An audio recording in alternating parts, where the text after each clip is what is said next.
getting started in research and kind of the steps that usual people take from having not much research experience to finding it in during their undergrad. So basically, scientific research is kind of just repeating things over and over again because that's mainly what we do.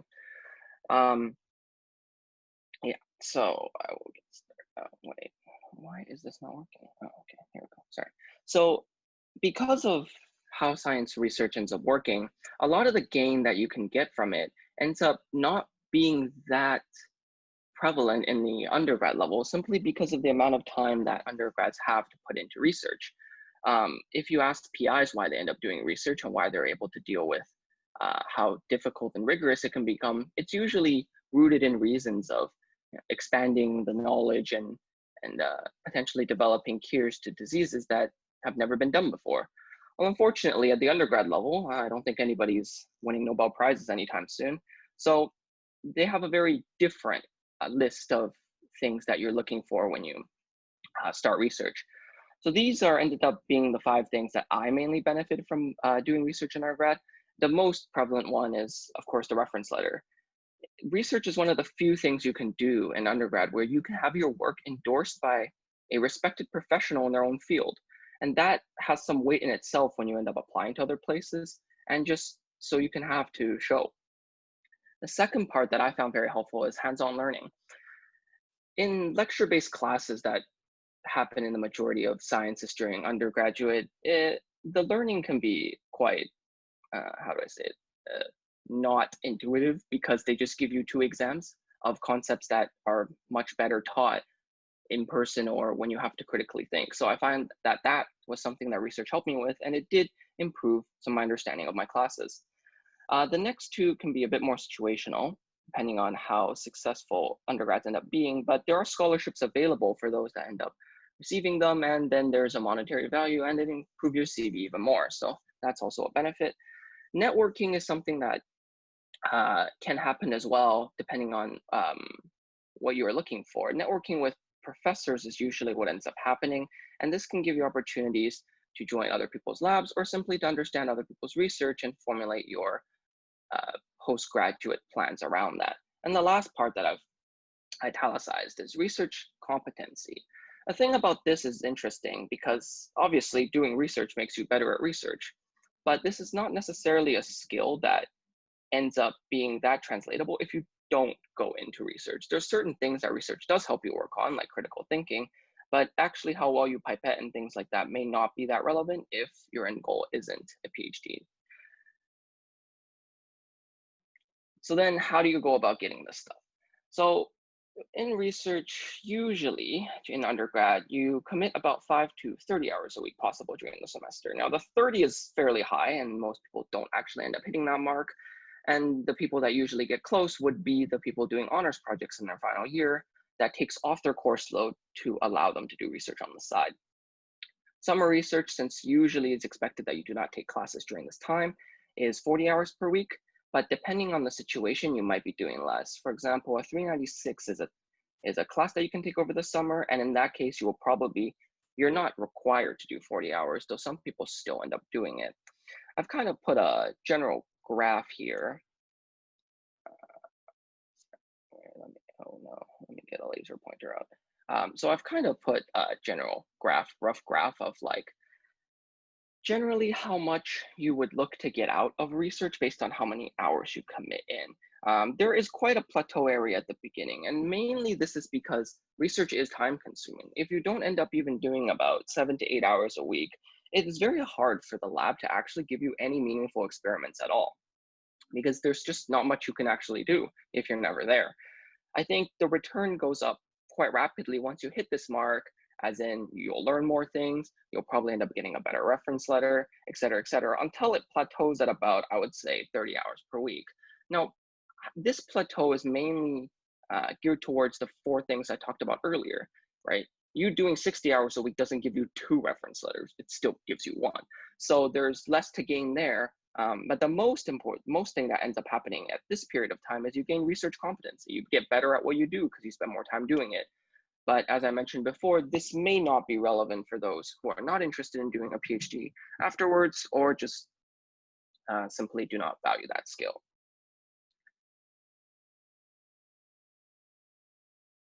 Sorry. Okay, so have this, if once you get to the point where you've decided you want to do research, there's a couple things that you can look at to really get an idea of what positions are available. So I've kind of listed these things with the darker the color being the more I recommend it, and the lighter the color being the less I recommend it. So the two top things that I would say are really good resources to look into are the faculty listings and the 396 database. Starting off with the faculty listings, this is a great place to look simply because it has actually every professor in the department. So there's no real more complete picture than you can get than this, right? Of course, not all of them might be hiring at once, but having the entire list there gives you an idea of what type of research goes on in the department and kind of allows you to pick better. The 396 database would be what I say is the next thing, because it is regulated by McGill as is accredited class. So in this case, everything on the database is a project that's been proposed by a professor who is looking for a student to do it. So you already got rid of the whole, they might not be looking for students problem because, well, they posted the ad themselves. So, and because it's accredited class, it's usually more structured and you end up doing something more meaningful and they can't really just enslave you for no reason. The next group of stuff that I have listed here, which I'm actually not sure is even happening anymore due to the current pandemic situation, would be in-person events like Super Science or Wine and Cheese. Now, why this would be helpful compared to just emailing people is that when you meet people face to face, it does, I think, have more, how would I say, like they'll probably remember you better if you end up asking good questions and things. So I think it's usually better to get the face-to-face contact in this case. And then there's also plenty of events hosted during the year by student societies. For example, the Department of Biochem hosts a event called RAD, Research Awareness Day, every year, where they do bring in professors to talk about their research, and there's ample opportunity to interact and discuss research plans with them. Next, I would like to mention student databases. So there are student groups at McGill, like SRI, that do make databases as well for research position listings. I cannot speak about other ones, but for SRI, the criteria is that the professor must actually be currently looking for students. So in that sense, it would be a good place to look as well. But as with any of these database type things, you have to understand that many people will probably be looking with you at once because there's no reason they couldn't be. So automatically the competition becomes slightly higher. And the last thing I would say is probably to email professors from your classes. Not that they're not good researchers or not that, they aren't looking for students. It's just, if you think about the amount of people that might be emailing them at any given point, potentially not even about research positions, your email might just simply get lost. If somebody's teaching a 900-person class and is bombarded with emails about their class, and you send them an email about research, I mean, they could potentially read it and reply, but they might also get swamped by the emails. And a nuance to note is that just because they're not teaching your classes doesn't mean they're not teaching any large classes. So usually I would tend to avoid these people.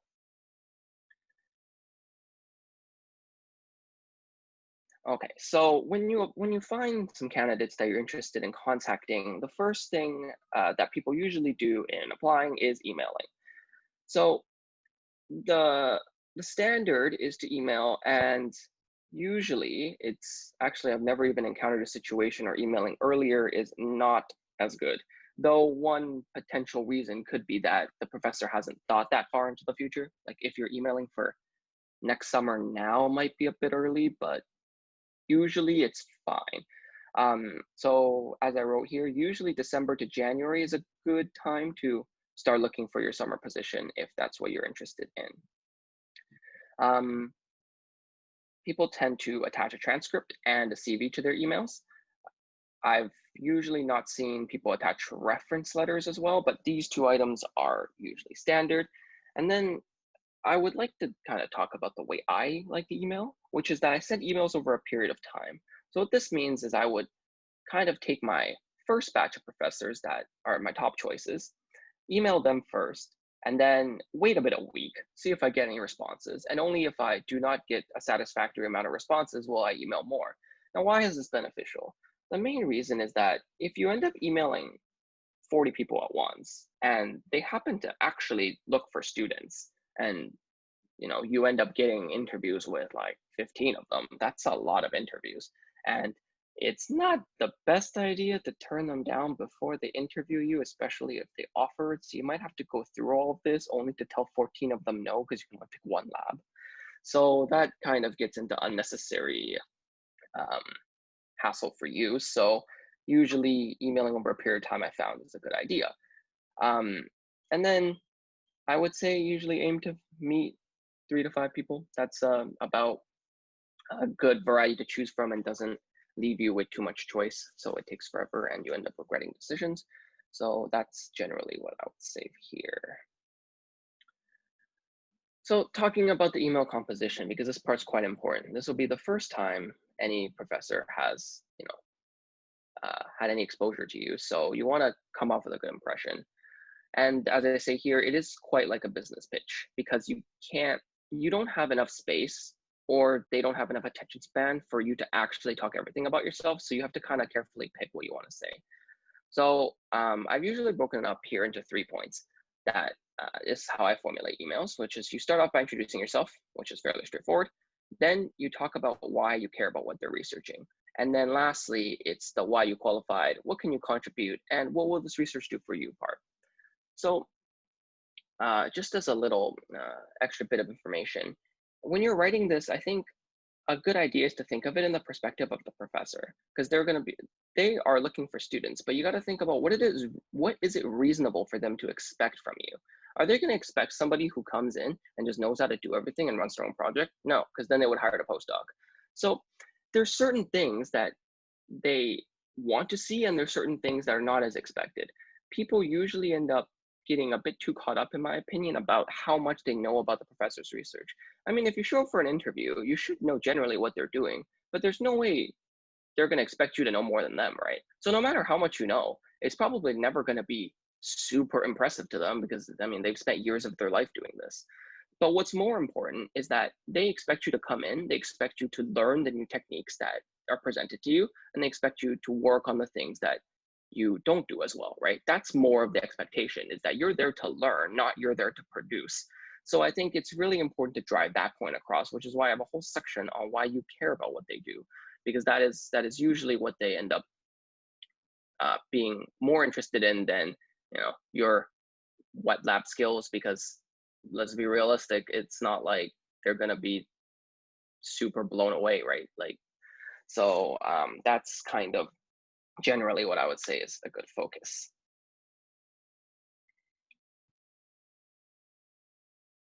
Okay, so wait, I already kind of talked about this, but so I skipped over point 1 because I don't think it's fair for me to tell you how to introduce yourself.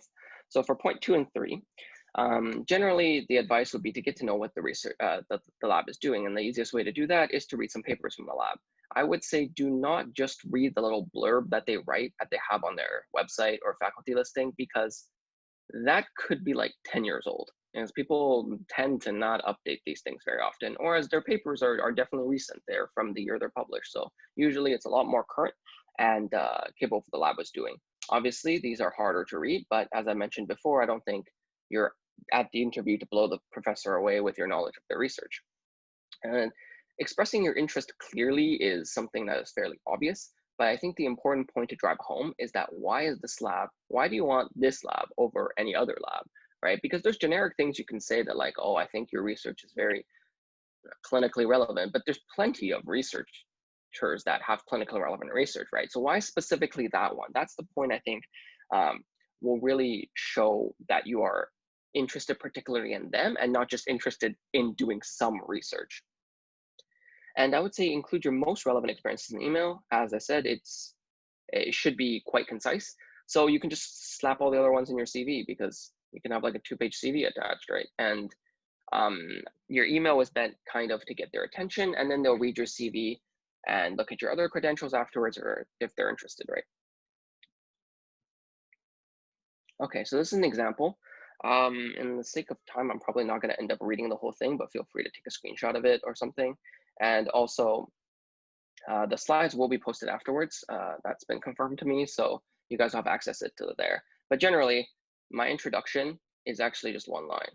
And then this is the part about why specifically their lab It's a little cheesy, but it worked.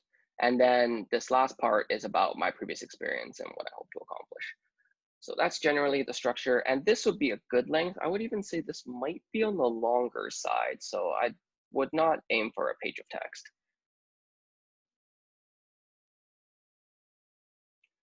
Okay, and then I kind of want to end this off with a little bit more discussion about generally how people approach research and how it fits into people's resumes and CVs.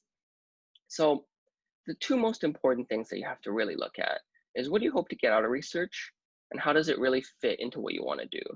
Because research can be quite a time vacuum, as I've mentioned. You can commit probably up to 30 hours a week and still feel like you could do more. But when it comes to that type of situation, you won't really have time to do many other things. And with the competitiveness of school, a graduate school, medical school that people do after their bachelor, I think it's quite important to look at how to budget your time to get the most out of it. Yeah, I'm not saying that you should, if you love to do research, you should definitely go do it and put more time into it. But at some point, it might be more beneficial for your future applications to be a bit more diverse. So sitting in the lab for 60 hours a week, while might make you a really good researcher, might actually not make you a very good applicant.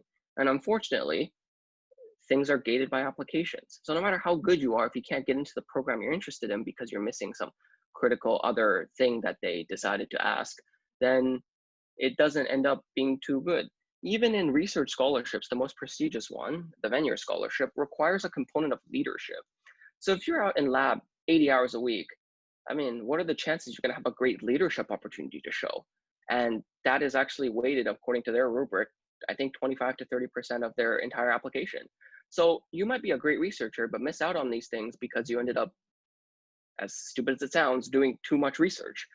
So I think that's something that's important to consider. So just really look at what you hope to get out of it. Again, the most common thing people look to research for is the reference letter, because as I've mentioned, very few things you can do in undergrad will give you one that's endorsed by a respected professional in the same field. So kind of gauge yourself, know what you're looking to get out of it, know what time you need to do for that, and maybe diversify your resume a little bit. Okay, so that's everything I have for my talk. Thank you for your time. That may have been not the greatest talk because it is 6 a.m. for me, but I hope that everybody was able to get some good information out of that. Thank you.